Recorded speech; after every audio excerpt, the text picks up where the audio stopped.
Hey guys, welcome back to another quick and very interesting tutorial. So in this quick tutorial, I'm going to show you how to add dip to white effect on Premiere Pro. So for that, we just need to open Premiere Pro. After opening it, we just need to drag the video clip which you want to add the effect. And after that, here you can see the original video clip which I am going to add the effect. And for this video clip, I'm just going to add the effect. So for that, we just need to go to effects.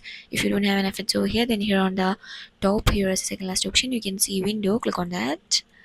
And then from here as an option, you can see here effects, click on that, or otherwise you can click shift plus 7 and the effects will open.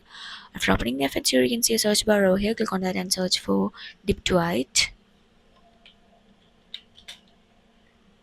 And then here you can see the effect dip to white, drag that effect to video clip. And here I'm just going to add the effect in the beginning and the ending of the video clip. And after dragging the effect to play your video, you can see that you had been added dip to white effect to video clip on Premiere Pro. So that's it for this quick tutorial. I hope this video will be helpful for you. Make sure to hit the like button and the subscribe button for more such quick and very interesting tutorials. See you in the next one. Take care.